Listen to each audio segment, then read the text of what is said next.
Every day, millions of people walk down the street listening to ordinary streaming services on ordinary headphones.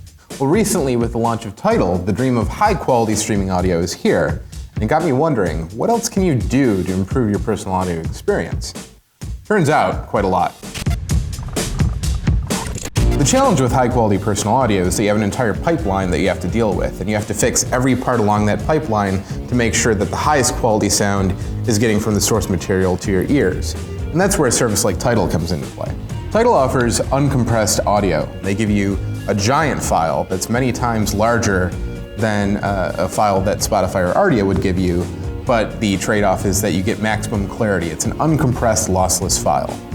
It is more expensive, and the interface isn't as good as something like Spotify or Ardia. In fact, it's downright bad in places. But if you want a high-quality streaming library with something the size of Spotify, Tidal is a no-brainer. The next step in the pipeline is you need to find a way to turn that digital file into an analog signal that the headphone can understand. And that's where a digital to analog converter, or DAC as it's sometimes known, and an amplifier come into play. Now your laptop, your desktop PC, even your phone have these built in.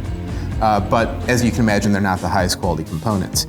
That's where external units come into play. You can spend literally thousands upon thousands of dollars on these. The sky's truly the limit. This particular set that I have here only costs a couple $100, but truly you can spend $10, $20, $30,000 or more on these. Most of the money will go into the amp.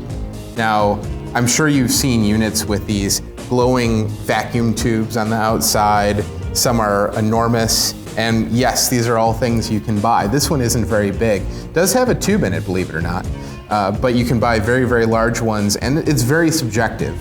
This is probably one of the most influential parts in the entire pipeline in how your music will actually sound. Now, the final part of the pipeline before the sound actually enters your ears is, of course, the headphones. Now, the phones that I'm wearing here are Audeze LCD-X's that retail for about $1,700.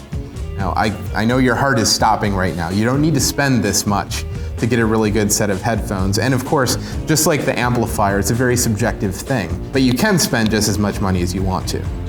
And that's pretty much it. As long as you address those individual pieces of the pipeline, I guarantee you're gonna get better quality sound. I've done some blind tests here in the office. Everyone can tell the difference. It's a real thing.